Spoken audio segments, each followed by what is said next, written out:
다들 다들 님들이야 아주 근육하게 어, 다 긴준 포모래 나는 신기 지 잘람카네 에 시신한 게 주로 남슬랭게래 난 사모를 양해 도마 섬주슈야인 다들네 가상 다 리세기 다 담규니 중사는 장도 리세기 중내 중에게 안 라티즈 거야 뭐저 쉬한 거 주제 안 가상 되네 남게 라이고 선은 장도 딴 용아서 플러스 라디아디 거디 쉬스머래 다 되네 니버디 안 반항글 하사디 거림버래 대야 쉬스머래 다 되네 숨버디 안 서시 라이고 다디 쉬에 거스바 버도 사리 야래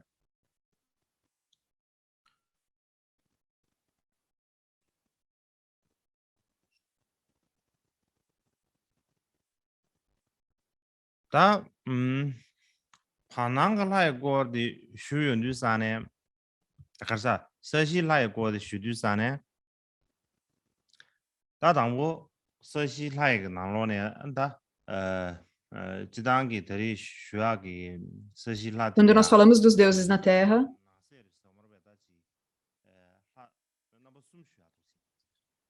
em termos gerais dos deuses, falarei sobre 3 deles. O primeiro é Agni, esse é o deus do fogo. O segundo é o Soma. Soma é como o deus do álcool, ou também o deus da lua. Então é um deus particular.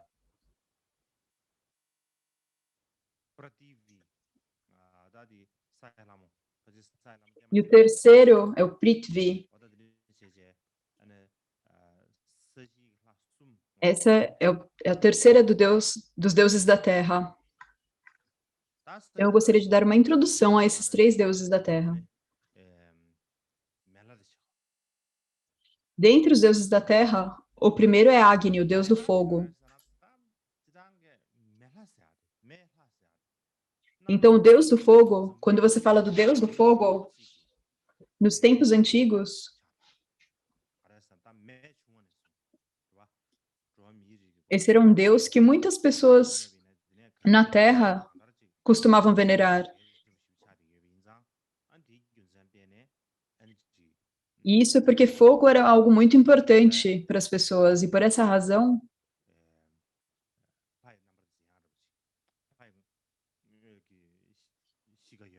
os seres humanos consideravam o fogo como algo com uma particularidade, como uma personalidade como de um ser humano. E particularmente na Índia, Agni, o deus do fogo, se tornou muito importante. Na literatura védica, Agni é reconhecido como um deus muito antigo. E Agni originalmente era uma deidade. Mas então ela se tornou um deus com 3 formas manifestas. Isso aconteceu em sequência. E mais tarde nos Vedas, Agni tomou essas 3 formas diferentes. E a primeira dessas formas é o Sol no céu. E o segundo era como o deus Indra no céu. E terceiro era Agni na Terra. Então, essas são 3 formas diferentes, mas na verdade são o mesmo. São emanações de Agni. São todos o mesmo em essência. E quando nós falamos sobre isso, o Sol no céu e Indra no céu, e falamos sobre Agni,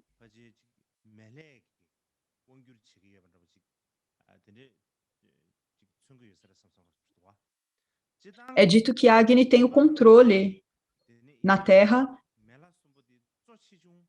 Então, no geral, o Sol no céu, Indra e Agni, eles a significância dos três é a mesma em importância. Se você precisasse escolher um entre os três e dizendo que esse é o importante, provavelmente você escolheria Agni, esse deus do fogo. E a razão para isso é que o maior número de hinos e louvores é feito a Agni. E o segundo seria feito para a Indra. Então, Agni era realmente muito importante. E a origem dessa veneração a Agni, como isso surgiu, é porque eles já faziam oferendas aos fogos. E devido ao uso do fogo na vida cotidiana, então, a partir disso, a tradição de adorar Agni se desenvolveu. E particularmente como as pessoas dessa época pensavam, elas acreditavam que se você colocasse as oferendas a serem oferecidas para os deuses no fogo, que os deuses, eles de fato gostavam disso e eles aproveitavam, eles desfrutavam dessas oferendas. Então, por essa razão, o fogo, ele conectava os seres humanos aos deuses. Por colocar as oferendas no fogo, então, os deuses, eles realmente eles recebiam e consumiam essas oferendas. Então, por isso, o fogo ele era chamado de mensageiro dos deuses. Essa era realmente o que fazia a conexão entre as pessoas e os deuses. Então, se nós queremos fazer uma conexão com os deuses, nós precisávamos usar o fogo. Da mesma forma, por exemplo, nós usamos o telefone se nós queremos falar com os nossos parentes ou pais. E como nos tempos antigos nós não podíamos ver os deuses, no entanto, da mesma forma, para fazer uma conexão com eles, eram colocadas as oferendas no fogo, e através desse meio do fogo, os deuses eram capazes de receber isso, de receber essa oferenda. E dessa forma, os deuses, eles também eram capazes de ouvir os desejos das pessoas. Então, por isso, o fogo era considerado como mensageiro dos deuses. E particularmente em pujas de fogo, o fogo era realmente indispensável. E também como esse fogo ele veio a surgir?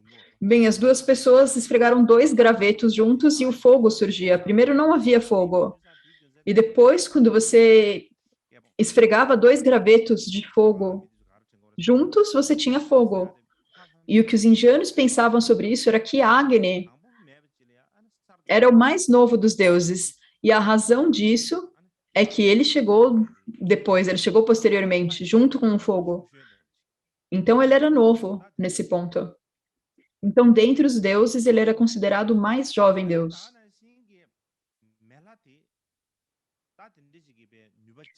E da mesma forma, Agni é realmente muito poderoso. É extremamente majestoso. E a razão para isso é que quando nós falamos sobre Deus no sânscrito, nós falamos a palavra Deva, usamos Deva. E Deva significa dar a luz. Significa luz. Ou iluminar com a luz.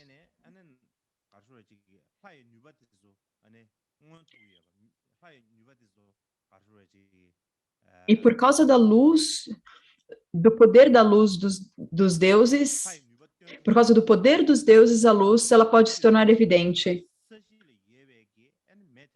Ou os deuses, eles podem mostrar os seus poderes. Então, para os seres humanos, o fogo na Terra, ela tem luz. E essa luz é como o sol no céu. Ela podia iluminar as coisas. Então, eles consideravam os deuses no céu como deuses, certo? E apenas o sol tem a habilidade de iluminar todas as coisas e de mostrar todas as coisas. Mas o fogo também tinha esse poder de iluminar e mostrar as coisas. Portanto, eles pensaram que o fogo também tinha uma natureza divina.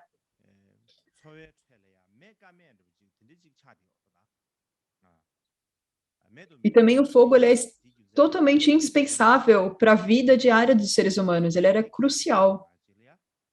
Então, essa era uma razão para as pessoas considerarem o fogo tão significativo. E uma razão para eles adorarem o fogo.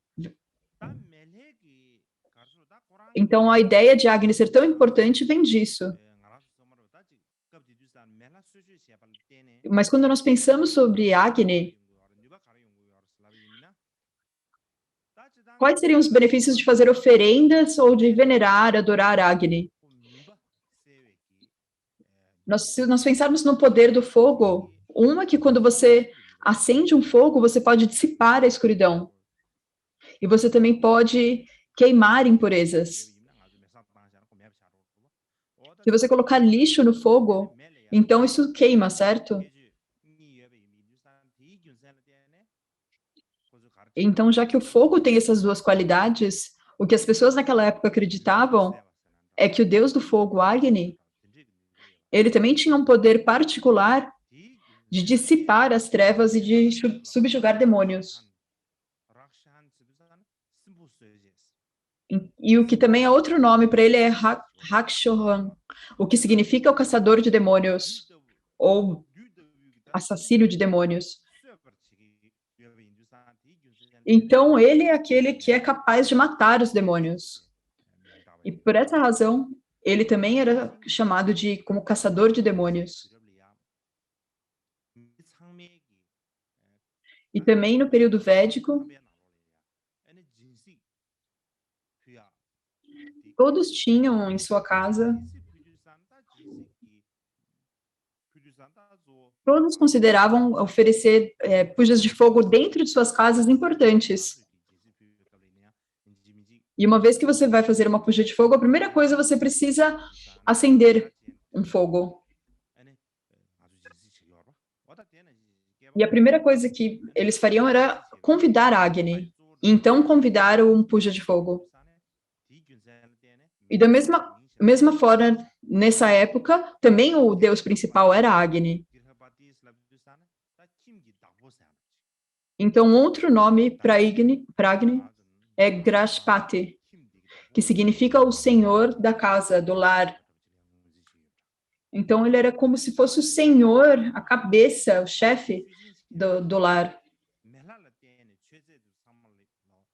E também, quando estão nos sacrifícios, através do meio de Agni, o deus do fogo, e fazendo oferendas que são oferecidas aos demais deuses, há um outro nome para Agni, que é Havyavavana. Sou Havyavahana, é o portador do sacrifício. É como mensageiro dos sacrifícios, é a pessoa que leva os sacrifícios. Então, quem é o mensageiro dessa oferenda? Era Agni. Ele levava as oferendas que os seres humanos estavam oferecendo e levava até os deuses. Agni fazia isso. E também tem o nome Duta, que significa o mensageiro, que é o mensageiro dos deuses. E não apenas isso, Agni também tinha outras funções, como governar seres humanos, como regular as leis do céu e da terra,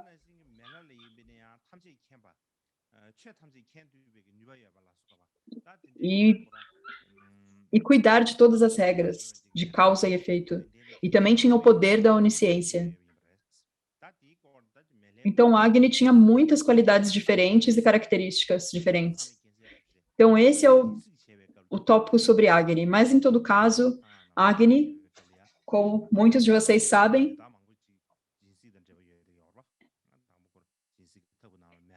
é a deidade da qual todos nós estamos falando quando nós fazemos um puja de fogo. E nós fazemos oferendas a ele, certo? Então, isso é como um ritual mundano.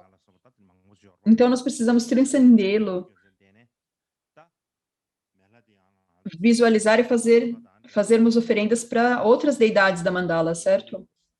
E isso também está relacionado ao mantra secreto Vajrayana, aos rituais do mantra secreto.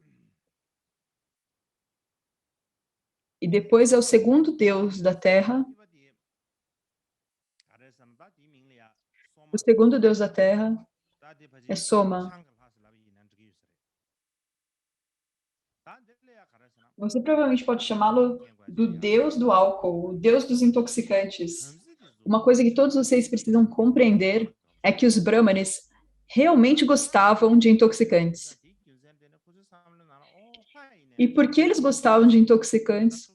Eles pensavam, bem, já que nós gostamos de intoxicantes, então os deuses também devem gostar de intoxicantes.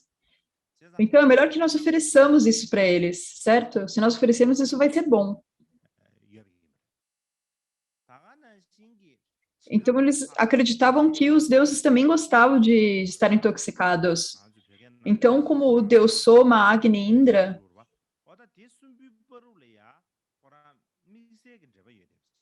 dentre esses três, principalmente Agni e Indra, havia uma conexão particular. E a razão para isso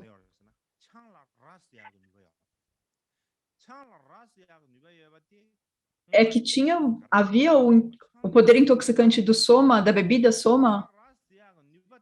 Se você bebesse esse intoxicante, você ficava embriagado, certo? Então, o que eles pensavam?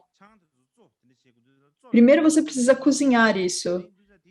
Então, quando você cozinha, prepara esse intoxicante, você prepara ele no fogo. Então, por isso, eles pensavam que isso tinha que ter o poder de Agni, como se Agni tinha que entrar dentro do intoxicante. Então, o intoxicante ele tem a habilidade de fazer as pessoas ficarem intoxicadas. Era isso que eles pensavam. E em termos de Indra, seria devido a Indra que o intoxicante ganhava força. Porque o intoxicante, devido ao intoxicante, Indra também conseguia fazer todas as coisas que ele podia fazer. Então é por isso que eles bebiam o álcool. E quando você bebe o álcool e fica intoxicado, então você fica especialmente corajoso e muito forte. Então você seria capaz de derrotar, de destruir qualquer coisa. Então o intoxicante ele tinha o poder de Agni. E por bebê-lo você também tinha a força de Indra. Porque Indra tem o poder de ganhar muita força. Então era dessa forma que eles pensavam nos intoxicantes. Então esse intoxicante chamado Soma, ele era uma bebida específica que devia ter que eles pensavam que devia ter um poder especial, devia ter um deus ali. O intoxicante Soma era algo que todos os arianos estavam bebendo desde os tempos dos seus ancestrais. Então, o Soma era uma bebida que todos gostavam, até os antepassados. Não havia ninguém que não gostasse dela. Então, por isso, esse é o intoxicante que todos os humanos e deuses sentem-se felizes e excitados. E é por isso que eles se tornam realmente corajosos. Então, era preciso beber, eles diziam. É preciso beber intoxicantes.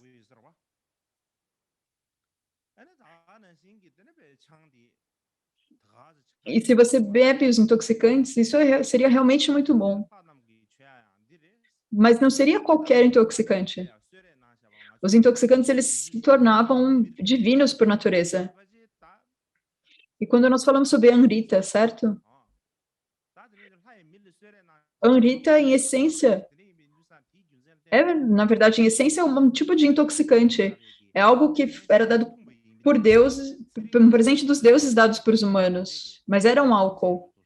E assim, quando os humanos bebem esse álcool dado pelos deuses, eles podiam ter vidas longas e saudáveis, era isso que eles diziam. Então, por essa razão, as pessoas pensavam que o deus dos intoxicantes era Soma, e que a maneira como ele estava ligado aos seres humanos é que ele estava ligado às esperanças e às preces das pessoas para o futuro. Porque se você bebesse essa bebida, você poderia ter vida longa e saudável. Então, era isso que eles colocavam como conexão ao deus, Soma. E mais tarde, durante o período védico final, no final do período védico, esse deus Soma, ele também se tornou o deus lua, Chandra.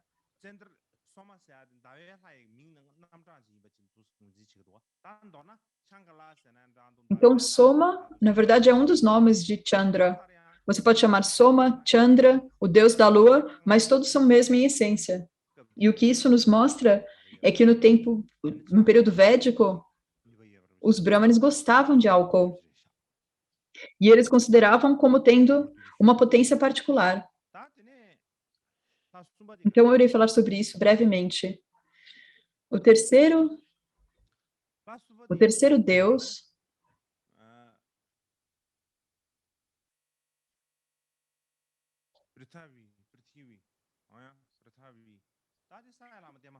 é a deusa Prithvi.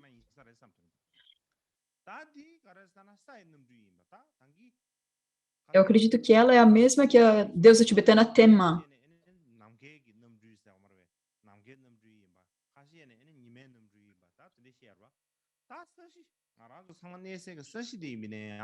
É dito que alguns dizem que ela é como a incorporação do céu, a incorporação do sol.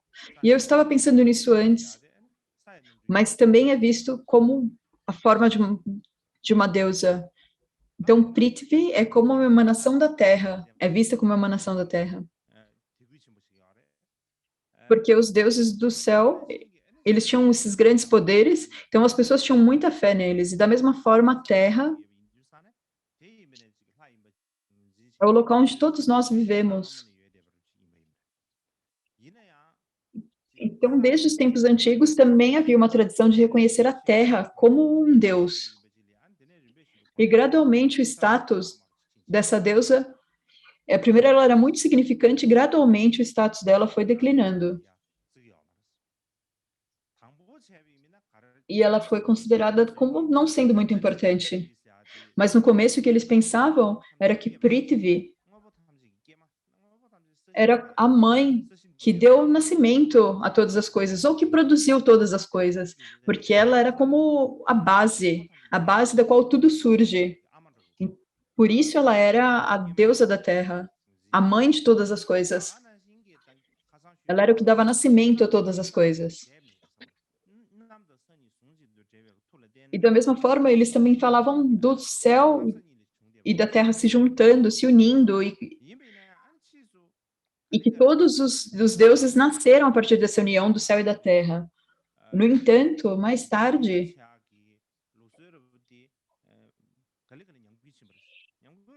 a tradição de adoração ao céu, a tradição de adorar os deuses da terra, ela se declinou. E a razão principal para isso é que o chão, a terra, é algo que é pisoteado, é algo que está abaixo do seu pé. Então, se isso está abaixo do seu pé, já que você pisa na terra quando você está andando,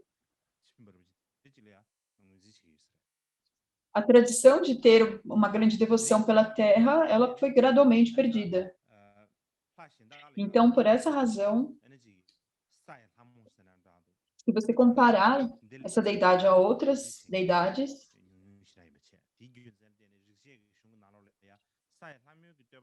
há pouca devoção para a deidade Prithvi. E se olharmos nos textos dos Vedas, há menos hinos para Prithvi. Então, aqui é o fim da abordagem sobre os deuses da terra. Então, no outro dia, eu falei sobre os 3 tipos de deuses no céu, nos deuses do ar e os deuses da terra. Então, esses 3 tipos ou 3 classes de deuses. Mas também há muitos deuses que não estão incluídos em nenhum desses 3. Então, se vocês pensarem, todos os deuses estão incluídos nesses 3 níveis? Não, não estão. Nós falamos sobre eles por causa da significância desses deuses. Mas agora eu gostaria de falar um pouco sobre outras divindades. 다 남사 반낭숭기 화액이 챔베나로 모두베라 가르가르 모두 슈야인 슈비미나 안 당보디 Agora, os deuses que não estão incluídos nos deuses do céu, do ar e da terra, dentre eles está Yama, o que em tibetano é chamado de Shije, o deus da morte. E ele é um deus muito importante.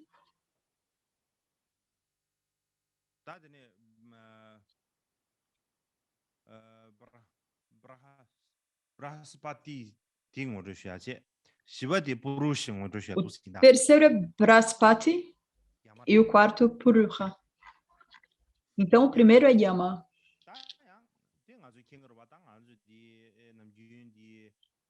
Então, uma coisa que nós precisamos saber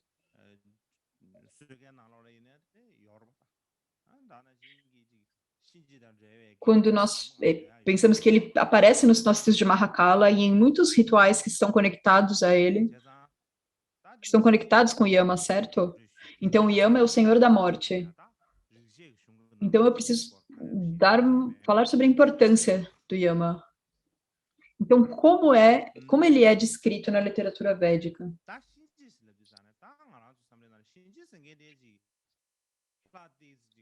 Quando nós falamos a respeito de Yama, nós pensamos nele como uma deidade irada, certo? Uma deidade muito dura. É assim que nós pensamos, como irado, não algo muito bondoso. Nós nem queremos realmente ouvir o nome Yama, mas nos tempos antigos, nos primeiros textos védicos, Yama não era um deus irado, não era uma deidade terrível de forma alguma, mas gradualmente, mais tarde, as pessoas o transformaram numa divindade de cor escura, como se essa cor escura já fosse ruim, e transformaram ele numa deidade assustadora. Mas no primeiro, Yama não era nada assustador. Nos textos védicos, quando eles estão dizendo hinos a Yama,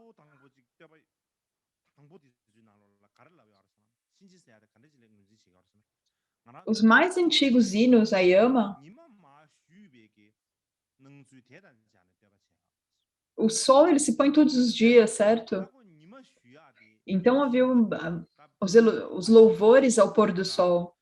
Então o pôr do sol era personificado como um deus. O pôr do sol era como uma representação, um simbolismo da morte. E a razão para isso é que quando o sol se põe, nós nos sentimos um pouco tristes.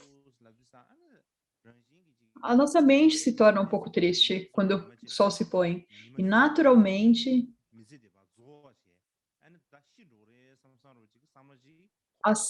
podemos pensar que assim como o sol se põe, a vida também vai chegar ao fim. Então, quando o sol se põe, nós também pensamos que nós podemos estar próximos da morte. E por essa razão, isso se tornou uma conexão entre Yama e os temas e a vida futura. Porque quando nós falamos sobre vidas futuras, deve haver um lugar onde você vai, um destino para a sua vida futura. Então, tem que ter alguém que manda nesse lugar, o rei desse local, dessa área, certo? Então, deve ter sido isso que as pessoas pensaram. Então, quem seria esse? Esse deveria ser Yama. E a razão é que esse Deus, ele tinha a aparência do sol, do pôr do sol. E não apenas eles identificavam a aparência do pôr do sol com Yama,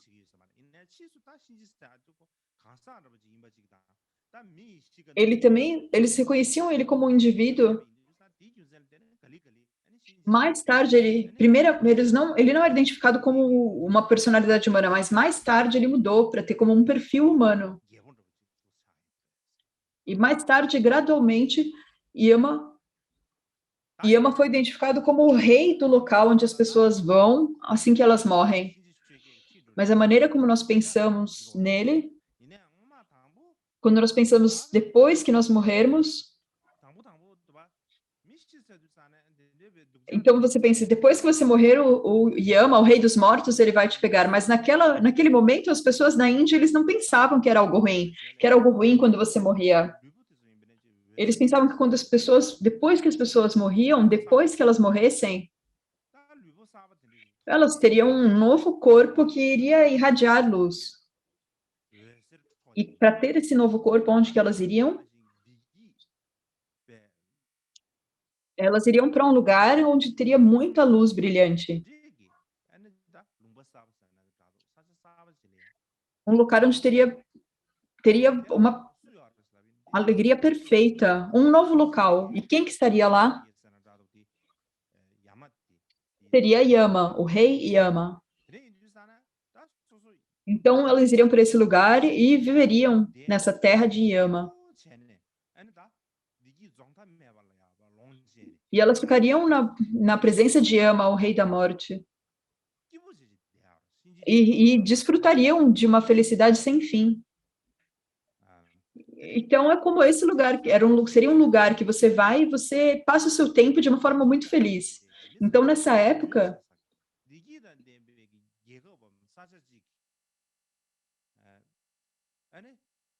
o Yama ele era algo que as pessoas tinham esperança de encontrar.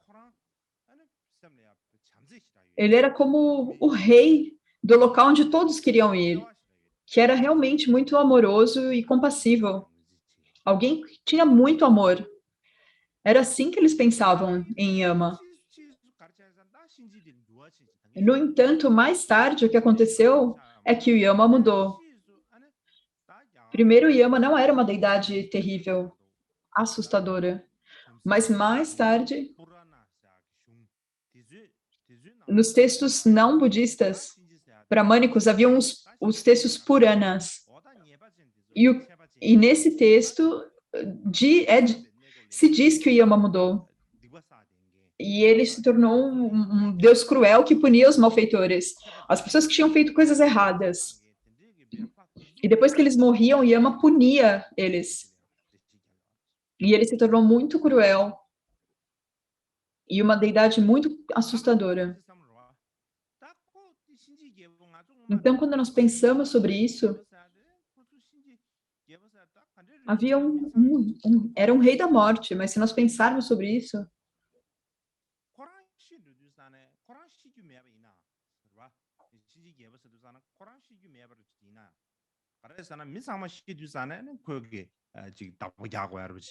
se alguém vai morrer ou não, alguém deveria controlar isso.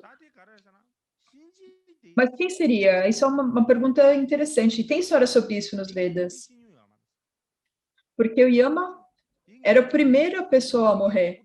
E não tinha ninguém que morreu antes. Então era como se ele fosse a primeira pessoa no mundo que morreu. E a razão para isso é que as pessoas não morriam no início.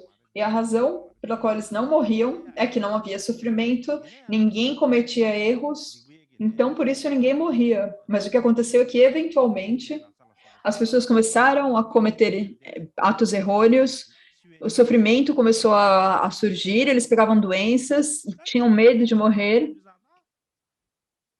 Então uma mortalidade aconteceu. E porque as pessoas iam morrer, Yama, o rei da morte, ele controlava, ele cuidava dos humanos.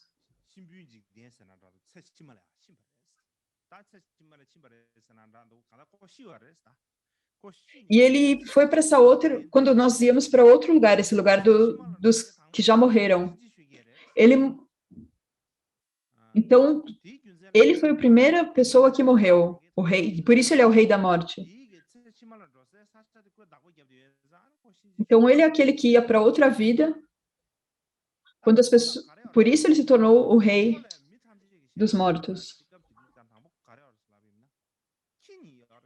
E a razão pela qual todos tinham medo de encontrá-los é que ele tinha 2 cães. E esses 2 cachorros, ele sempre os mandava como mensageiros para as pessoas, para ver o que as pessoas estavam fazendo na Terra. E esses 2 cães eram realmente muito terríveis. E eles tinham 4 olhos, não apenas 2. Eles tinham focinhos enormes. E quando você chegava perto deles, eles tinham um hálito muito desagradável. Eles realmente fediam. E por causa disso, as pessoas realmente não gostavam desses 2 cachorros. Mas naquela época, o Yama, o deus da morte, o rei da morte,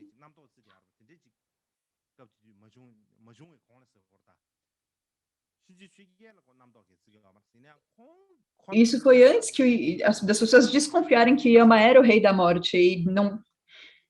Então as pessoas não pensavam mal de Yama. Elas apenas não gostavam desses 2 cães. Eles tinham nomes também, mas agora eu não preciso dar os nomes dos cães. Mas da mesma forma, ele tinha uma irmã. E ele e a irmã dele eram gêmeos. Ele tinha uma irmã mais nova que se chamava Yami. Ele era Yama e a irmã Yami. E mais tarde, no mantra secreto, Yama foi dividido em 2 deidades. Uma chamada Yamantaka e a segunda Yamaraja, o rei dos infernos. E era aquele que punia os malfeitores, as pessoas que cometiam atos errôneos. Ele era como o rei dos infernos. E no mantra secreto, esse Yama tem 2 formas. Yamantaka, o rei da arma dos infernos. Então, esse tópico a respeito do Yama é um pouco complicado.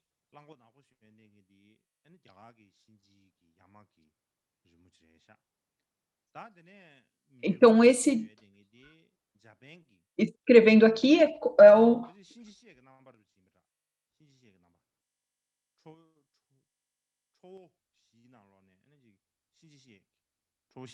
no centro uma representação de Yamantaka, irado. E do outro lado é um desenho chinês de Yama na tradição chinesa. Mas a origem disso também é da Índia. Em chinês também se diz Yama. Mas a origem disso é japonês. Eles têm aparências diferentes.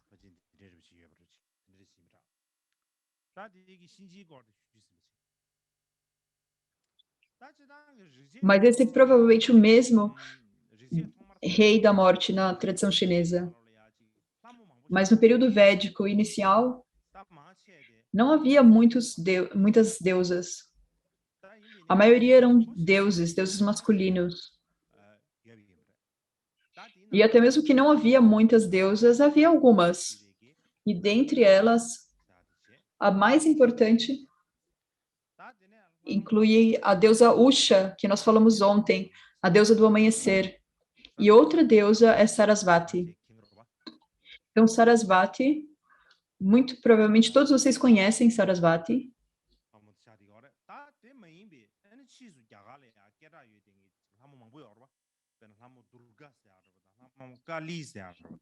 Posteriormente, ela também foi muito conhecida. Outras deusas também foram muito conhecidas como Durga, Kali. Posteriormente, na Índia, havia muitas deusas conhecidas, mas elas apareceram gradualmente pelo tempo. Quando os Vedas apareceram primeiro,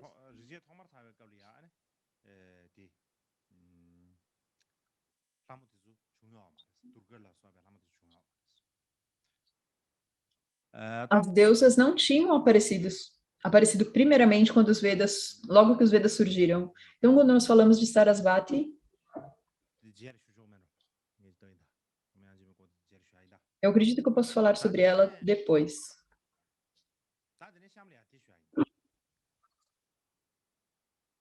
Então, agora eu gostaria de falar sobre esse aqui, Brahaspati.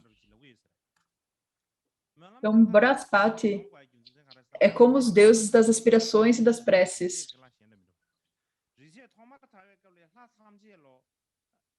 E a razão para ele ser o deus das preces ou das aspirações é que ele deveria ser diferente dos outros.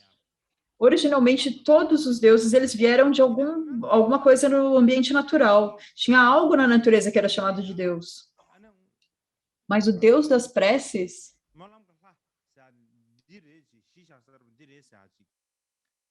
não é uma coisa que seja a base para ele, para esse Deus. Não tem nada. Então, ele é basicamente como um Deus criado, produzido, imaginado, que saiu do pensamento. Então, resumidamente, por que eles precisavam ter esse Deus das preces? É que as pessoas acreditavam que as aspirações e as preces elas tinham um grande poder. Se você fizesse uma prece, então você poderia ganhar influência ou controle sobre os outros. E nós éramos capazes de mudar os desejos dos deuses através de preces e aspirações. Então, preces tinha esse poder muito específico. Então, é como se elas se tornassem divinas por natureza. E por essa razão surgiu esse Deus das preces. E a maneira como esse Deus se originou é que, assim que da mesma forma que eles acreditavam que tinham poder divino no fogo, nos intoxicantes, porque o fogo tem poder de iluminar ou de cozinhar todas as coisas, e da mesma forma eles acreditavam que as aspirações e as preces também te davam o poder de influenciar ou ganhar controle sobre os outros, ou influenciar os desejos ou os pensamentos dos deuses. Então, por essa razão, surgiu esse deus das preces, Brahaspati. E no começo ele não era uma deidade muito importante, mas depois ele se tornou um deus importante, particularmente no Upanishads, o qual nós falamos ontem.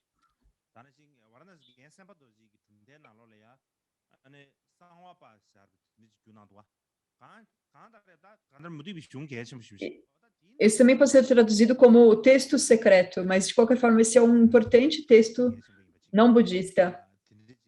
E nele o Brahaspati, o deus das preces, ele é identificado como uma deidade muito importante, e ali ele é dado o nome de Brahaspati.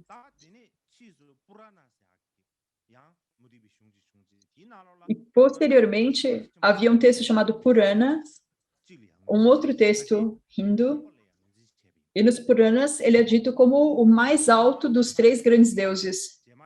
Ele é basicamente identificado como Brahma. Então, no começo, Brahaspati, e mais tarde ele se tornou como um criador do mundo. E esse criador do mundo era relacionado, reconhecido posteriormente como Brahma.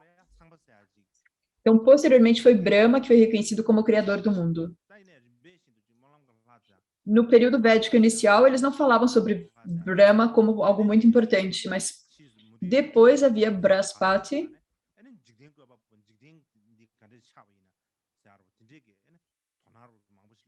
Depois os textos estabelecendo a visão hindu apareceu e dizendo quem era o criador do mundo, como o mundo surgiu. Então eles falavam como Brahaspati como o criador do mundo. E posteriormente Brahma foi definido como o criador do mundo. Então depois disso que Brahma se tornou uma das três grandes deidades, Brahma, Vishnu e Shiva.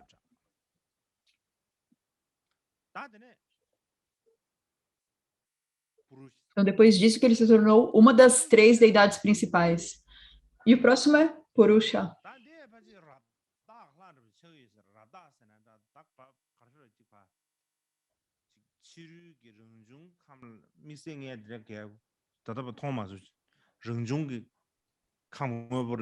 E aqui é outra deidade imaginada, que não é identificada baseada em alguma característica do mundo natural. Na verdade, ele foi algo imaginado pela mente, eu imagino.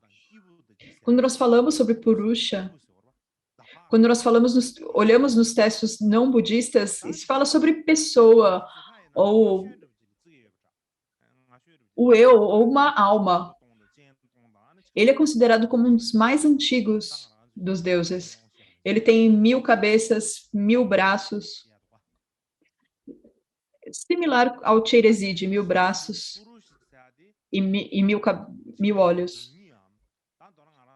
Posteriormente, Purusha começou a ser identificado como a natureza do mundo, ou como a alma, ou o eu, ou como a consciência.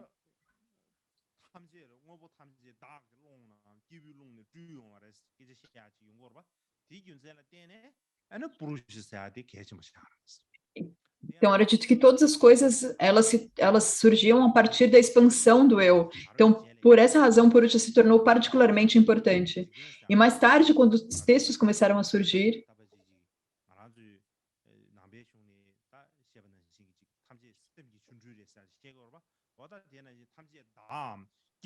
eles falavam como tudo ser uma manifestação divina.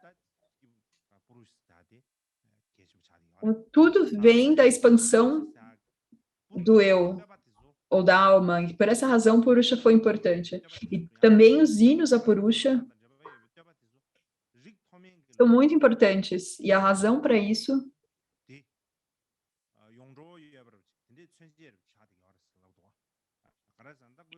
é que eles são como uma representação inicial do sistema de castas.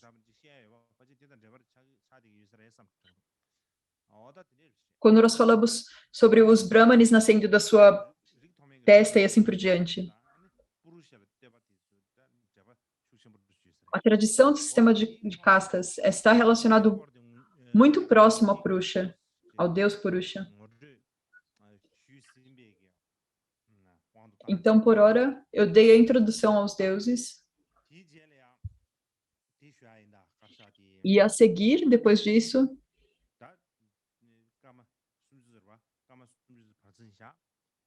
nós teremos 30 minutos de pausa agora, então nós iremos retornar e eu continuarei falando, então.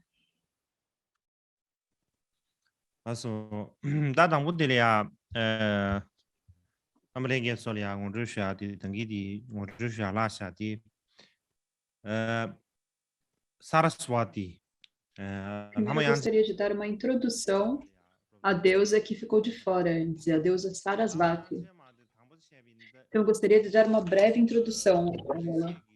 Então Sarasvati, originalmente, nos Vedas,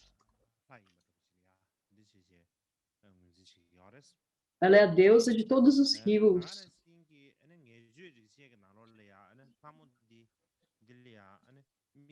E particularmente no Rig Veda, ela é descrita como tendo poderes especiais de limpar a pureza das pessoas e de aumentar a riqueza e a prosperidade e de aumentar a coragem e também aumentar a quantidade de filhos, de crianças. Então, esses são os grandes benefícios, as grandes qualidades de Sarasvati, os benefícios que ela traz. E como nós frequentemente dizemos, Sarasvati e as deusas da fortuna, os deuses da fortuna,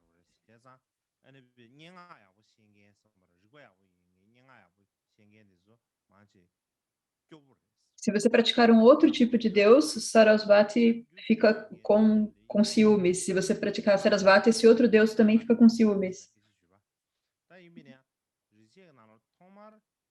Então, poetas eram muito pobres.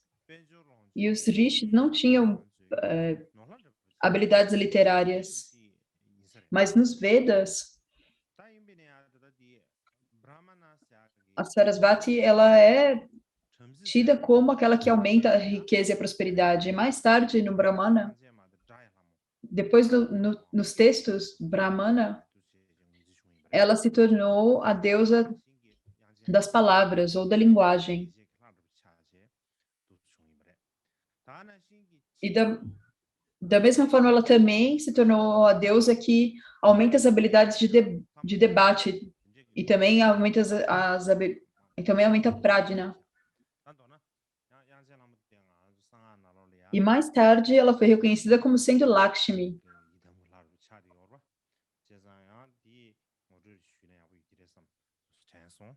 E Sarasvati também se tornou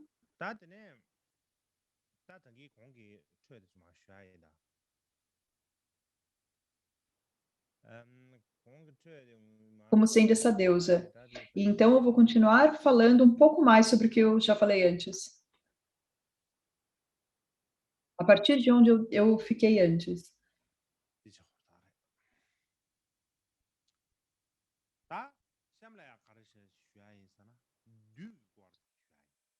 Agora eu vou falar sobre os maras, ou demônios. Depois de nós falarmos sobre os deuses, então não há muita escolha, a não ser falar dos maras. E em sânscrito é chamado de mara. E até mesmo quando falamos em demônios, tem muitos tipos de demônios, mas os principais, se nós falarmos de classes, há 3 classes principais. 3 que eu gostaria de abordar. Os primeiros são os semideuses, ou os asuras. A segunda classe são os rakshas. É o que nós chamamos em tibetano simpo. E o terceiro são os pichachas, ou os comedores, devoradores de carne. Pitachas. Então, esses são os 3. O primeiro grupo são os semideuses, ou os asuras. E para falar sobre os asuras, primeiro nós precisamos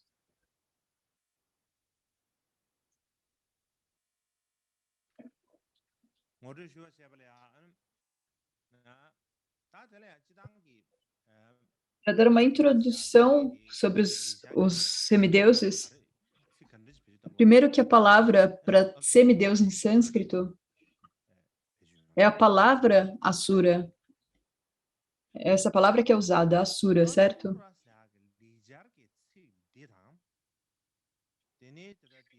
Agora, essa palavra em sânscrito, asura, e também a religião persa, que também é chamado de religião zoroastriana, ou zoroastrista, ou, em termos de geografia atual, eles viviam no Irã. Então, essa é a cultura e civilização que floresceu nesse local, que era realmente muito avançada. Eles tinham uma religião e era o zoroastrismo. E essa religião era a religião que surgiu nesse local.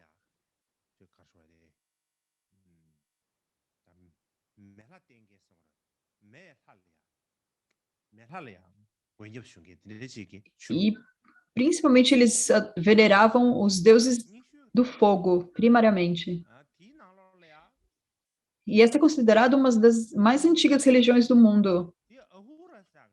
Mas a palavra que eles usam, a palavra Hura, e no sânscrito Asura, são a mesma palavra. E a razão pela qual essas duas palavras são a mesma é o mesmo que eu disse antes. Os fundadores da civilização persa também eram os arianos, e também fundaram a civilização indiana.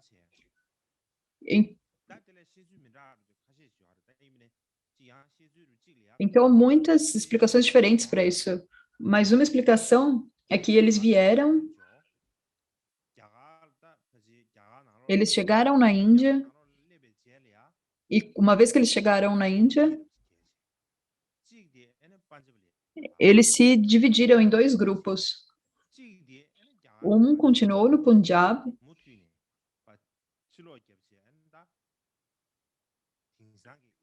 e um foi para fora da Índia, na área que nos dias de hoje é o Irã. E posteriormente eles foram chamados de persas.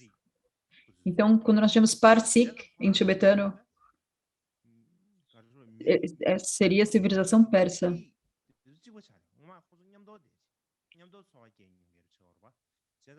Então, essas pessoas, elas viviam juntos, então, e elas tinham a mesma língua. E por essa razão, o persa e o sânscrito é muito parecido, há muitas similaridades entre os dois. E particularmente no sânscrito se diz Asura. E no persa, na religião zoroastrista, se diz Ahura. Ele tem um texto chamado Avesta, que é o principal texto deles. É como se fosse a Bíblia cristã, é a Bíblia zoroastristas. E há a palavra Ahura nesse texto. Então é a mesma palavra. A diferença é que nos Vedas, os Asuras, eles são os deuses do lado maligno, do lado das trevas. Mas na religião persa, Ahura é o deus da luz. Então essa é uma grande diferença.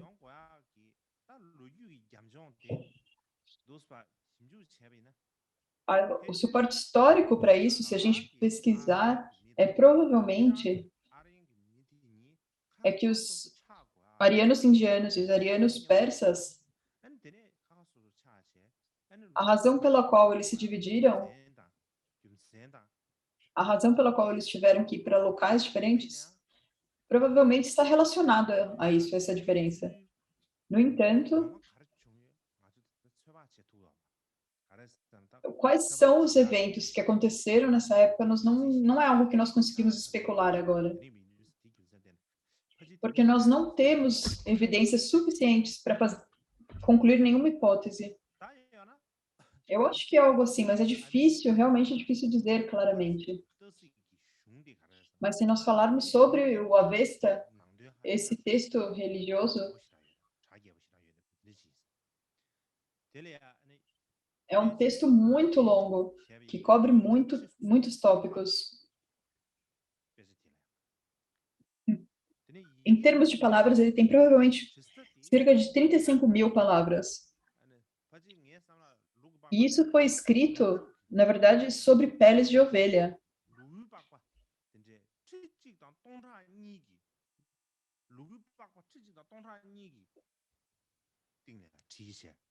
Provavelmente 1.200 peles de ovelha. Está escrito na pele mesmo. Nos tempos antigos, tinha esse costume de escrever em pele de animais, antes de existir papel. E provavelmente eles usavam peles de ovelha.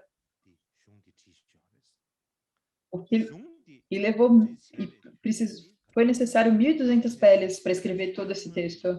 E na época em que esse texto foi compilado, foi provavelmente cerca do 4º século antes da Era Comum. E depois o imperador Alexandre o Grande, ele invadiu a Pérsia. E quando ele invadiu, ele levou esse texto sagrado e ele destruiu, ele queimou.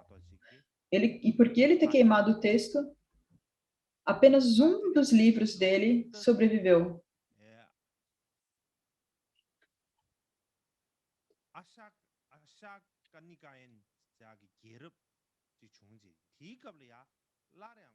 E depois, durante a dinastia Ashkanian,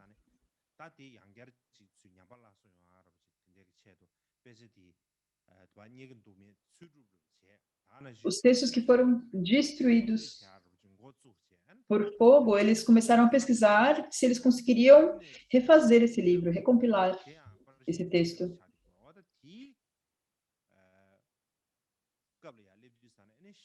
Então, ele foi completado durante o Império Sassânida, que também é o Império Persa.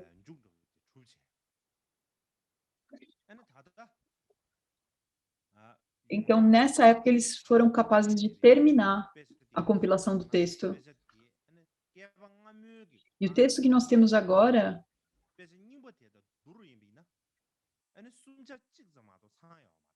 se nós compararmos com o texto antigo,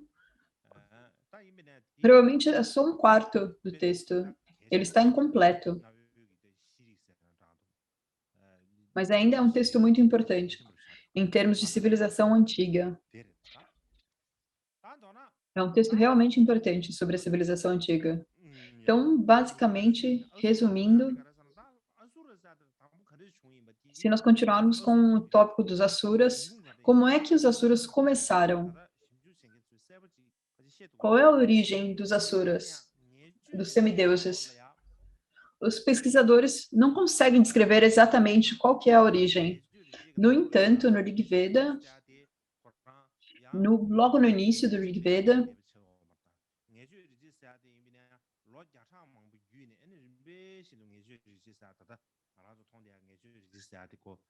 que também não apareceu de uma vez, também foi compilado durante vários séculos.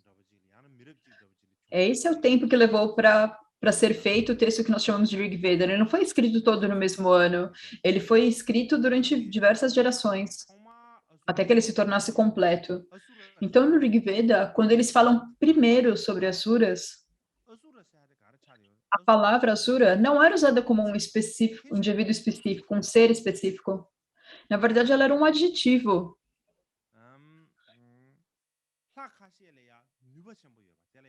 Por exemplo, alguns deuses que eram realmente muito poderosos, eles se tornavam Maya, como a força de um demônio. Então, eles eram chamados de Maya. Maya significa ter um grande poder.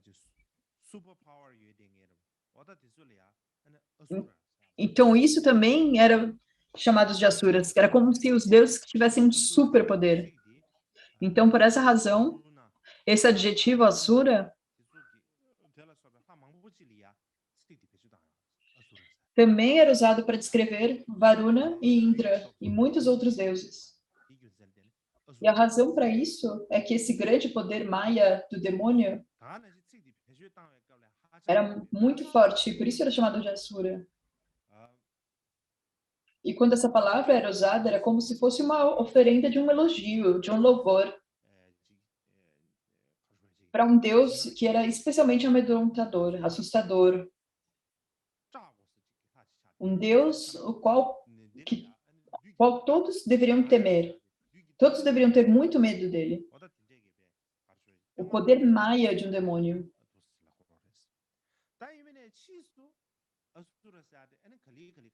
Isso era uma forma de expressar um elogio, um louvor a essa deidade. Depois, mais tarde, o que aconteceu era que primeiro Asura não era um ser específico e depois ele se tornou um nome de uma classe específica de seres.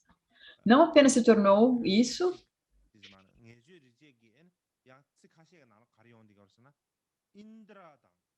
há alguns versos no Rig Veda que dizem que Indra e Agni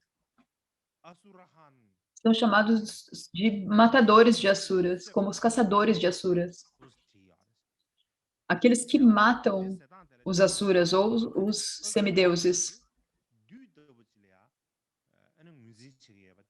Então, se nós olharmos para isso, a palavra Asura significava como um tipo de demônio naquela época.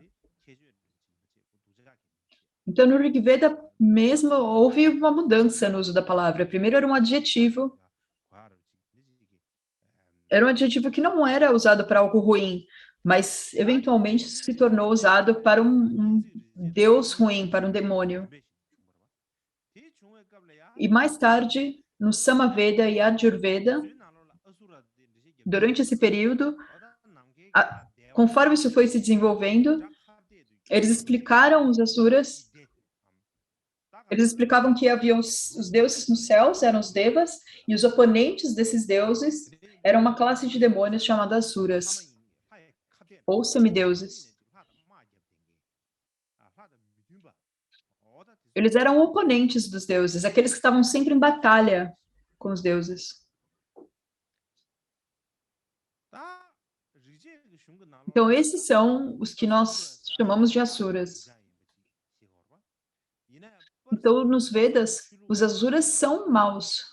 Mas se nós olhamos na religião persa, ou zoroastrismos, eles são bons deuses. Eles são deuses da luz,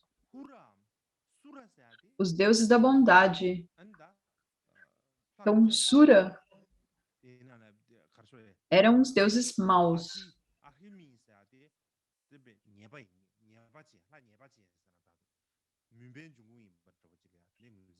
Eles chamavam eles de demônios, como Ashiman, como deuses ruins. E da mesma forma, os Vedas diziam que quando os deuses e os semideuses lutavam, os deuses sempre ganhavam. E os semideuses, os Asuras, quase nunca eles conseguiam atingir realmente qualquer tipo de poder. Mesmo que os semideuses até atingem uma vitória, sempre há os deuses tendo um triunfo. Mas na religião persa, eles falavam que os Asuras, que os semideuses, eles eram até mesmo maiores que os deuses. Claro que eles não chamavam eles de semideuses, eles chamavam eles de não-deuses, algo assim. Mas os Asuras, eles eram os grandiosos, eles eram maiores que os deuses. E quando eles lutavam, os Asuras ganhavam dos deuses. Não uma descrição disso, mas é como se eles tivessem uma força equivalente. E, no entanto, o que eles acreditavam era que um dia os Asuras, ou da forma que eles pronunciavam os Ahuras, eles seriam totalmente vitoriosos.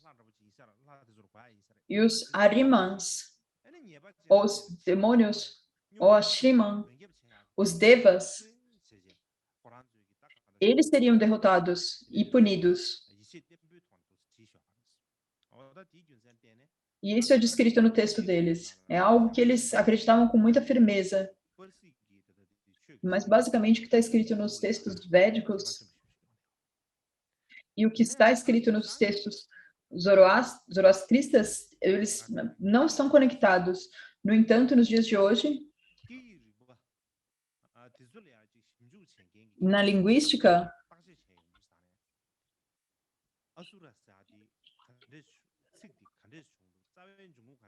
os linguistas contemporâneos, eles dizem que a palavra Asura, que a raiz linguística disso é Asu. E o que Asu significa? Significa respirar. Se você não pode respirar, então você morre, certo? Então, é esse respirar, essa respiração. E mais tarde, os Brahmanes, eles diziam que Asu era uma explicação incorreta, ou eles mudaram isso. Eles fizeram o A ser uma partícula negativa de negação, o A sendo uma negação, então A, suras. O A era essa negação, a partícula de negação, o que os faz não serem algo, e Sura como sinônimo de deuses, então eram não deuses. Então eles explicaram a etimologia dessa forma. Então antes eles eram deuses e depois eles se tornaram não deuses.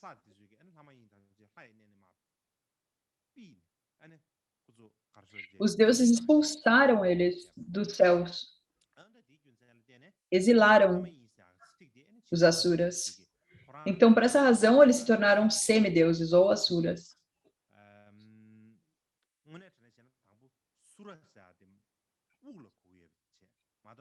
Na verdade, a palavra Asura significa respiração. Na verdade, ela não era dividida em duas partes. Provavelmente não era dividido Mas eles estavam muito firmes que era dessa forma, que o A era uma negação e o Sur era Deus, e que você tinha que separar as suas palavras. Então, dessa forma é que não deuses ou semideuses surgiu. Mas se você pensar na língua, de fato, não é uma questão se havia o A ou não. Era mais uma questão de respiração. Da mesma forma, quando nós falamos de semideuses, o que eu também irei explicar depois, posteriormente, no nosso mantra secreto, nós temos Vishavana, nós temos o Buda Vishvana.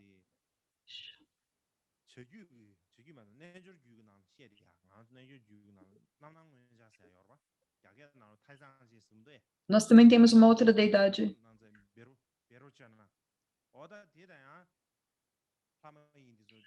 Vairochana. Então, Vairochana, eles também estão relacionados com os semideuses, mas eu irei falar sobre isso depois.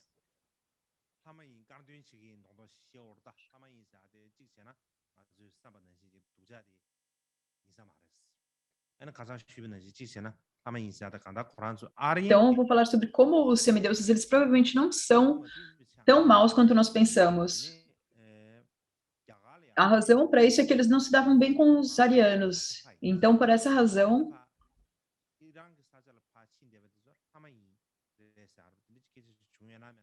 havia uma disputa entre os arianos e essas deidades. Os arianos diziam, nós somos muito bons. Então, a seguir, vou falar sobre o segundo tipo de demônio, Rakshas, ou Rakshasas.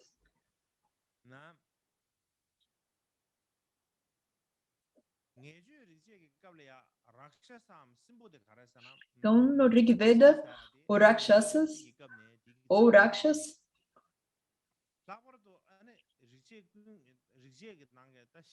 eles são referidos no Rig Veda, e particularmente entre os 4 Vedas, no 4º Veda, chamado Atara Veda, é ali onde é mais frequentemente visto esse tipo de demônio.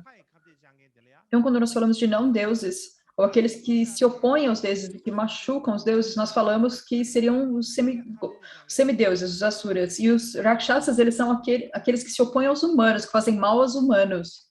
Então, são rakshasas. Então, como que os rakshasas fazem mal aos humanos? Bem, os rakshas, eles tomam muitas formas físicas diferentes. E a partir dessas diferentes formas, eles utilizam essas formas para fazerem mal aos humanos. E quais são essas formas? Algumas vezes eles emanam como cães, algumas vezes abutres, outras vezes como corujas. E eles se movimentam à noite, ou tomam até a forma de uma pessoa e machucam as pessoas. Algumas vezes os rakshasas, eles tomam a forma de um homem ou de um marido, por exemplo, e fazem mal a mulheres e crianças. E particularmente a um tipo específico de rakshasa chamado Yatudana, e esse tipo particular, ele é muito bom em jogar feitiços. Eles são os feiticeiros.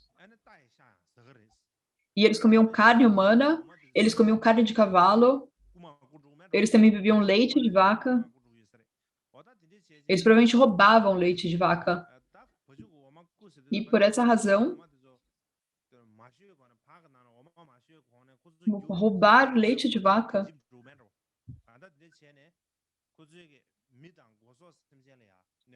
antes das pessoas ordenharem a vaca, eles roubavam todo o leite que estava na vaca. Isso no gado. Eles faziam mal ao gado e às pessoas.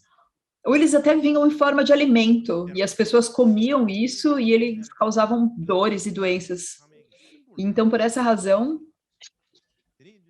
todos naquela época realmente estavam com muito medo dos rakshasas. E as pessoas usavam diferentes métodos, como fazer sacrifícios a Agni, recitar mantras. E a razão para fazer sacrifícios a Agni é porque ela era chamada de matador ou caçador de demônios, certo? Então, eles veneravam Agni. no intuito particular de fazer mal aos Rakshasas. E o próximo é o terceiro tipo de demônio, e é o Pishacha.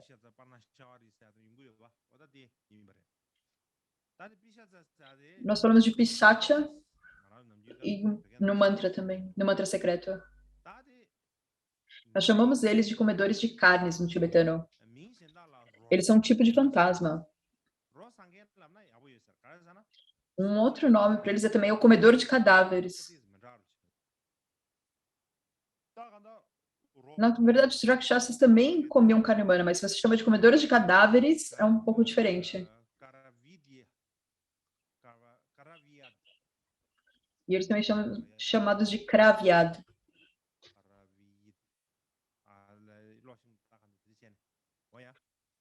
Eu não sei como pronunciar isso corretamente. Mas esses Pishachas, os semideuses, eles machucavam e se opunham aos deuses. Os Rakshas se opunham e faziam mal aos humanos. Então, quem são os Pishachas? A quem eles fazem mal? Então, os Pishachas, eles são adversários dos ancestrais. Como você machucava os ancestrais? Eles devoravam os cadáveres dos ancestrais. Eles comem cadáveres, certo? Então, quando eles comiam isso na época do Rig Veda, eles não cremavam corpos nessa época. O que eles faziam, eles enterravam os corpos. Então, os Pishachas, eles viam e comiam o corpo. E as pessoas dessa época,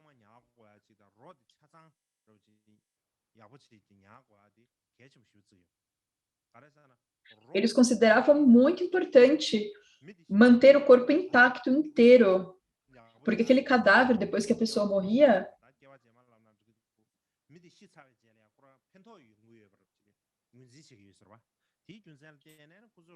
era beneficial para a pessoa manter o corpo dela íntegro depois que ela morria. Mas os Pishachas, eles vinham e eles comiam o corpo dos ancestrais. E por isso eles eram chamados de comedores de cadáveres.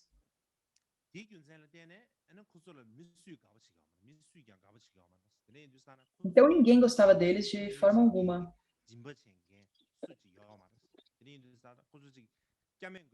Então ele não era alguém que as pessoas fariam oferendas ou sacrifícios. Eles não eram um tipo de Deus.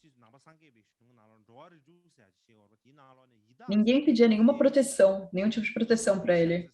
E depois, alguns pesquisadores falaram que sobre as 6 classes de seres que nós falamos dentro do budismo, os fantasmas famintos, eles foram baseados nos Pishachas. Então, quando nós falamos sobre fantasmas famintos, provavelmente é baseado nisso. Então, esses são os 3 tipos de demônios.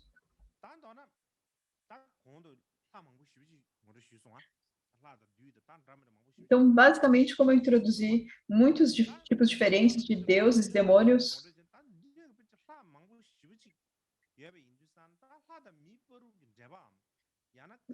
você pode pensar que haviam tantos deuses, então você pode pensar qual era a conexão, a relação entre deuses e humanos.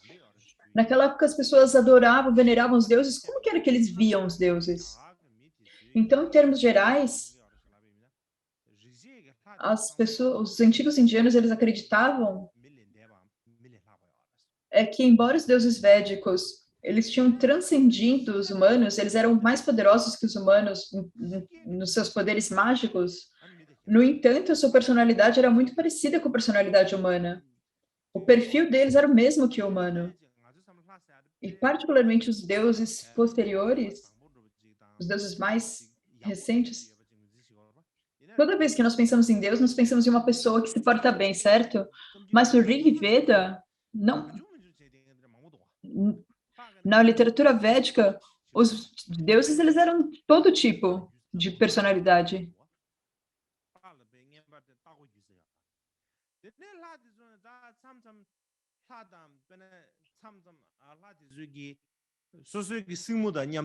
É como se você tivesse que pagar algo para eles.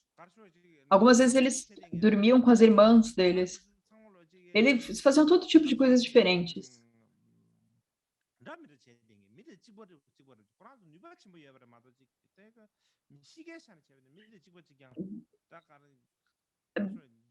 Eles não eram iguais às pessoas porque eles eram muito poderosos, mas em termos de personalidade, eles eram muito parecidos com humanos. Então as pessoas pensavam, os deuses são muito poderosos, mas a personalidade deles eles são iguais a nós, é isso que as pessoas pensavam. Então, por essa razão, a conexão entre deuses e humanos era uma relação de lucro, de troca ou de benefício. Então, quando nós falamos de troca ou de lucro, isso quer dizer, eu estou dando uma oferenda a você, então agora você faz o que eu quero. Era parecido com uma transação comercial. Então, para que eu obtenha lucro, não é que eu pensava, ah, o Deus é tão maravilhoso, ele é a única proteção e o refúgio. Eles pensavam no Deus como um senhor e nós como um sujeito. Eles pensavam, ao invés disso, eles pensavam como lucro. Não é, na verdade, como nós vemos os Budas e Bodhisattvas, que não esperam nada em troca. Os deuses nos Vedas, se vocês não fizessem uma oferenda para eles, eles não iam te proteger. E as pessoas faziam oferendas, e se os deuses não ajudavam, então as pessoas não faziam mais nenhuma oferenda.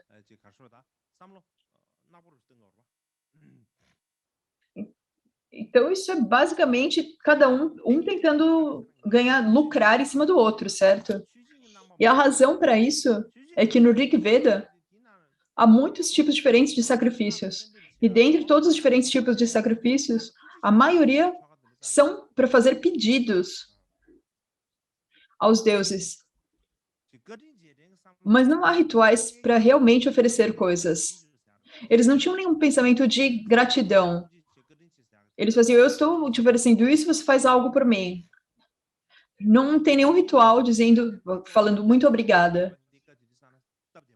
Então, por essa razão, a conexão entre deuses e humanos era assim. Eu faço uma oferenda, eu digo a Deus o que eu quero, então os deuses faziam o que as pessoas pediam. Então, basicamente, isso é uma transação comercial. Era assim que funcionava.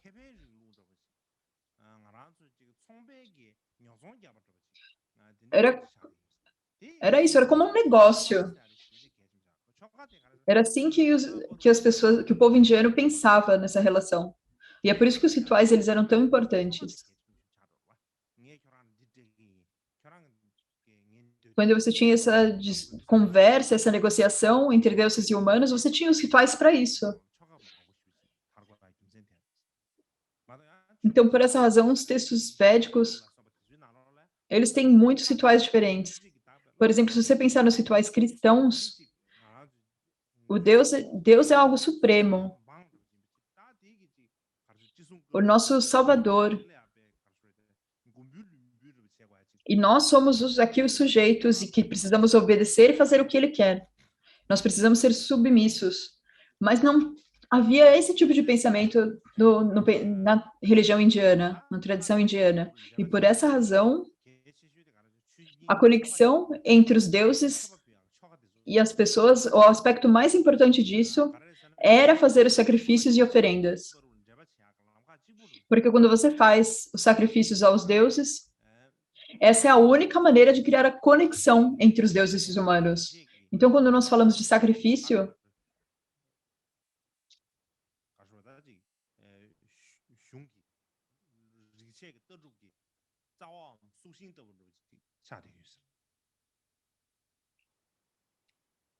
o sacrifício é como a base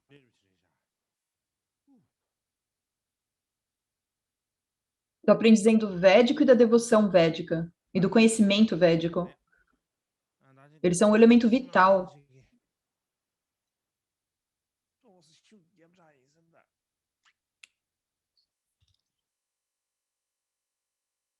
Eu estou trabalhando muito duro, acho que eu preciso de um pouco de água.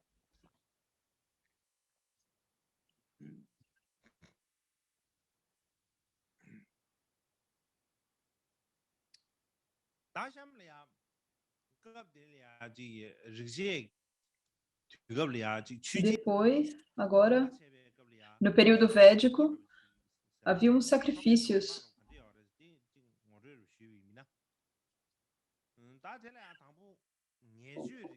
Na verdade, o que eram esses rituais de sacrifício? Eu vou dar uma introdução a isso. Quais eram as etapas dos rituais? Então, primeiro, no início do período védico, no tempo do Rig Veda, não havia nenhuma instalações especiais ou salas de assembleia onde se realizavam sacrifícios. Então, os sacrifícios eles eram realizados nas casas das pessoas, em casas privadas, privativas. Então, você fazia isso dentro da sua própria casa. Então, você faz isso no centro. No centro, você tinha como um local para o fogo, puja de fogo.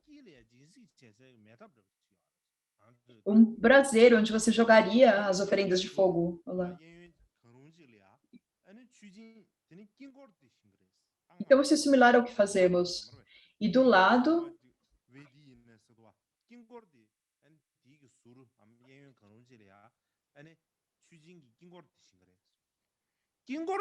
estava um altar sacrificial, um altar védico. E sobre isso eles colocavam sementes de grama kusha. E a razão por que eles deixavam vazio esse espaço era que havia um lugar para os deuses, que os deuses viriam para o lugar e tentaria sobre essa grama, ao lado desse local do fogo. E naquela época, não havia costume de fazer representações dos deuses.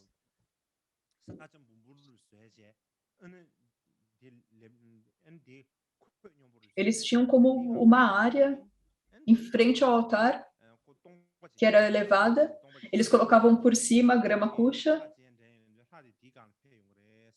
e deixavam ali vazio. E pensavam que eles estavam convidando os deuses que iriam sentar ali, naquele local no altar. E eu acredito que as mandalas também se originaram a partir disso. E naquela época houve uma certa... Agora, fazendo uma digressão sobre isso, quando nós falamos sobre mandala, que no tibetano é chamado de chokur, então as mandalas,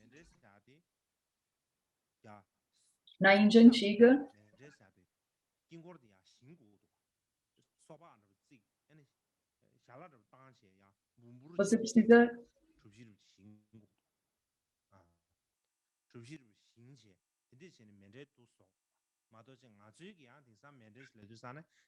você precisa de fato fazer uma mandala. E naquela época não era algo que era algo que nós pegávamos com as nossas mãos, nós construíamos ela. Na verdade, não tinha nada dessa forma na Índia antiga.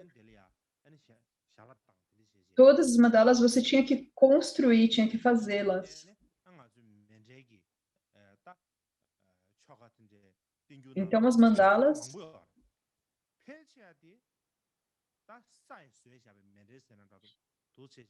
nós temos muitos diferentes rituais de mandala. E um deles é fazer mandala de argila. E todos eles usavam mandalas de argila. Na verdade, há uma citação do Sutra da Mandala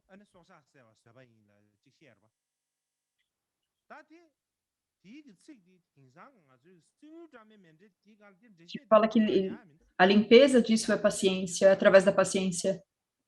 E quando nós temos uma mandala de metal que nós seguramos na nossa mão, por que nós falamos que sobre a limpeza? Que a limpeza disso é de limpar a mandala a partir da terra, isso seria porque quando você limpa isso há muitos insetos. Porque quando você está fazendo o ritual, você precisa tirar os insetos de lá. E por isso é chamado de paciência. Mas quando você tem uma mandala de ouro ou de prata, como é que os insetos eles podem ir até lá? Se você tem uma mandala de metal, nós limpamos alguma coisa ali. A não ser que a gente coloque mel ali, os insetos não vão surgir. Mas por essa razão, as mandalas nos tempos antigos eram feitas de argila e então colocadas no fogo. E eu falarei isso novamente de uma forma mais abrangente no futuro. Então, depois deles construírem a mandala, nessa época, a pessoa que estava sentada ali também recitava um hino e uma aspiração e colocava todas as oferendas no fogo, na fornalha, no centro. E quando eles acendiam essa fornalha, eles acreditavam que os deuses eles tinham aceitado essas oferendas. E depois no Yajurveda, assim era no Rig Veda, mas depois no Yajurveda, eles tinham 3 locais de fogo, no centro, norte e sul. Eram 3 fornalhas diferentes. E da mesma forma, a mandala, ou altar, também começaram a ser de diversos tipos, eles se tornaram mais elaborados. E as oferendas que eles davam para os deuses naquela época eram primariamente feitas de alimentos, eram alimentos que as pessoas comiam no dia a dia, leite, queijo,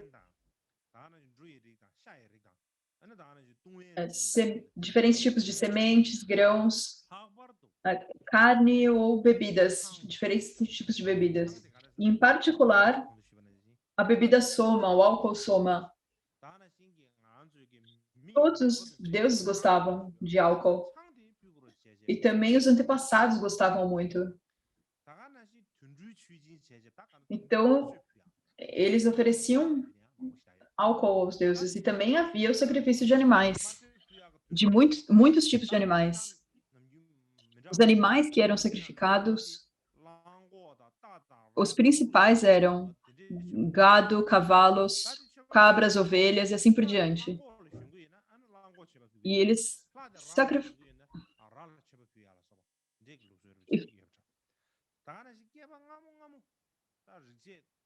Se o deus estava ele montava um gado, você oferecia um gado. Isso bem no começo, bem nos tempos antigos. E, na verdade, muito nos tempos muitos antigos, é que também deveria ter sacrifícios humanos. Mas depois eles cortaram isso e não continuaram a fazer sacrifícios humanos. Então, quem que era que fazia esse ritual? Então, quem que era o chefe de família ou o filho mais velho? Quem que realizaria? Quem fosse ou chefe de família ou filho mais velho poderia realizar o ritual. Mas se fosse um ritual particularmente elaborado, então o chefe de família ele seria como o patrocinador ou Yajamana. Ele seria o patrocinador desse ritual e convidaria uma pessoa específica para fazer esse ritual. E antes disso, ele fazia uma oferenda particular chamada Dakshana. Ele dava esse Dakshana e depois disso ele convidava um sacerdote para fazer esse sacrifício. E esse sacerdote era chamado Ritvish. Eu não tenho muita certeza de como pronunciar, mas era algo como Ritvish. Então vinha esse sacerdote para oficializar e realizar o sacrifício.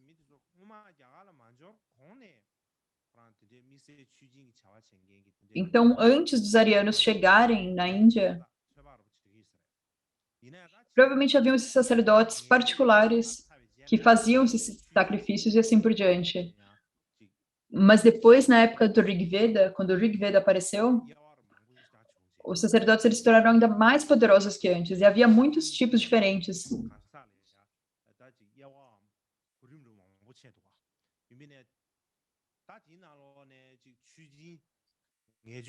Haviam diferentes níveis de sacerdotes. E quando nós falamos de sacerdotes ou Ritvish, o Rig Veda diz que haviam pelo menos 4 tipos de Ritvish.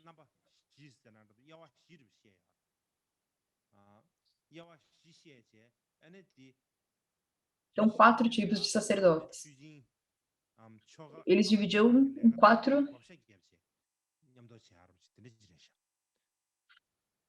Eles pegavam 4 pessoas e dividiam o trabalho, o ritual de sacrifício dentre essas 4 pessoas. Então, agora os 4 Ritvish. O primeiro é chamado do sacrificador, o que preparava o ritual. O segundo é o que canta. O terceiro é o que realmente sacrifica. O terceiro é o que convida a divindade. O quarto é o que sacrifica. Mas isso é melhor falar no dia depois de amanhã. Isso é mais por vocês, não por mim. Eu, na verdade, tenho mais trabalho nos dias de pausa. Mas hoje nós vamos deixar por aqui. Então, nós falaremos sobre esses sacerdotes e os 4 tipos de sacerdotes que faziam sacrifícios depois de amanhã.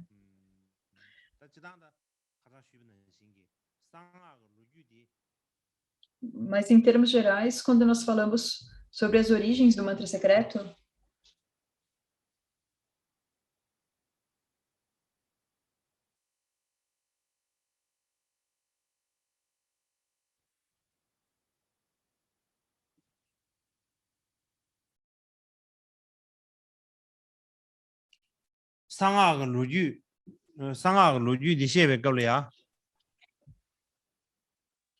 quando nós falamos da história do mantra secreto,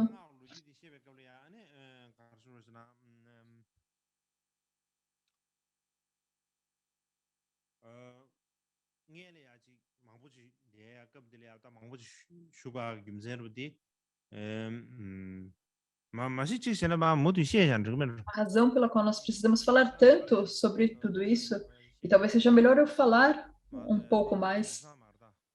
Agora é um pouco difícil, mas é melhor eu continuar dizendo, porque senão, do contrário, eu nunca vou terminar isso. É melhor eu apenas continuar dizendo. Então, esses 4 sacerdotes que são mencionados no Rig Veda, durante o sacrifício, cada um deles tinha uma função diferente. Primeiro era o que preparava, chamado de Adhvaryo. Nós falamos Adhvaryo. E o trabalho dele era supervisionar o trabalho. Ele não fazia o trabalho no ritual mesmo. Então, o que ele fazia? Ele primeiro media o local onde o ritual seria conduzido, preparava todo o altar, arrumava todas as substâncias necessárias para o ritual. Então, pegava tudo o necessário para o fogo, a água, se houvesse um animal, ele encontrava o animal a ser sacrificado. E depois, ele recitava algo em uma voz muito baixa. Ele recitava um cântico chamado Yaju, numa voz muito baixa. Era isso que ele fazia.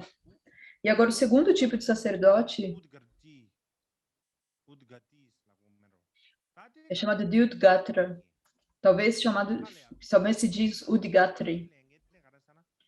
Então, ele que oferecia o cântico, os hinos aos deuses. Ele cantava os hinos. Ele, junto a uma música, oferecendo elogios aos deuses, louvores aos deuses. Então, ele era como um unze, ou mestre de rituais. Ele era responsável pela melodia, pelo cântico. Então, ele cantaria diferentes samans, ou canções de oferenda, que fossem apropriadas para o ritual. E o terceiro tipo de sacerdote é o Rotri. O Rotri significa aquele que faz a oferenda de fogo, é aquele que convida o Deus, a divindade. Então, ele recitava versos para convidar as divindades para o altar, ou para mandá-la. E o que ele recitava, eles serão os louvores Rish, que vem de Rig Veda. Ele recitava isso de memória. E o quarto tipo de sacerdote era o Brahman. Então, se nós traduzirmos isso para o tibetano, é Dramse. E o que o Brahman fazia? Ele supervisionava. Ele estava ali para controlar se o ritual estava sendo feito de maneira apropriada ou não. Então, esse Brahman, a linhagem desse Brahman, ele a partir daí que a casta Brahmani se desenvolveu. Então, ele tinha um status mais elevado que os outros, porque era ele que supervisionava tudo. E da mesma forma, ele tinha que saber, que conhecer todos os diferentes aspectos dos rituais. Ele também recitava os cânticos, as preces e assim por diante. Essa era uma outra responsabilidade que ele também tinha. Então, antes do sacerdote fazer o sacrifício,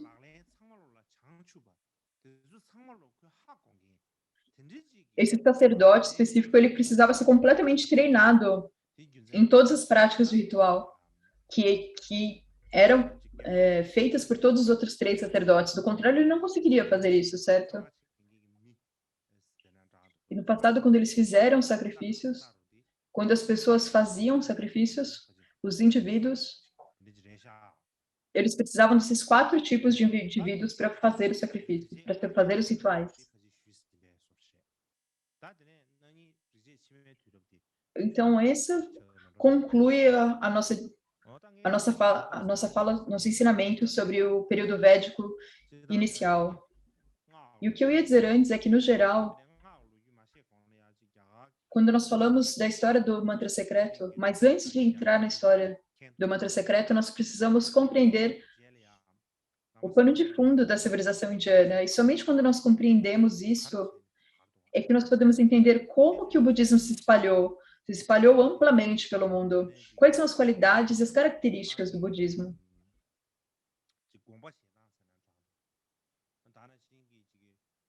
Então, como que é que o Buda pensava nessa época? Quais eram as ações específicas deles? Então, eu estou dando esse ensinamento para que vocês possam entender claramente tudo isso.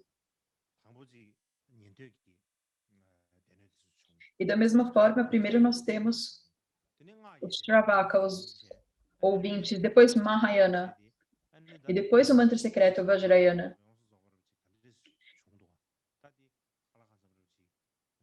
Então, o Buda surgiu em estágios. E para que nós possamos compreender como que os ensinamentos completos do Buda surgiram, por essa razão,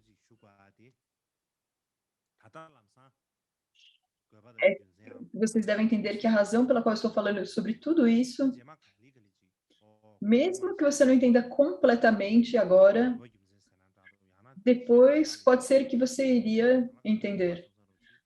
Você vai dizer, provavelmente ele realmente tinha uma razão para falar sobre tudo isso. Então, esse é o motivo. Não há motivo para você ficar preocupado, ansioso, pensando, ele ia ensinar sobre o mantra secreto Vajrayana, mas ele está falando sobre deuses hindus. E eu estou ficando ansioso por isso. Não se preocupe, relaxe. Tudo vai ficar bem. Então, esse ano, nós aumentamos o tempo e ainda assim vai ser difícil cobrir todo esse tema.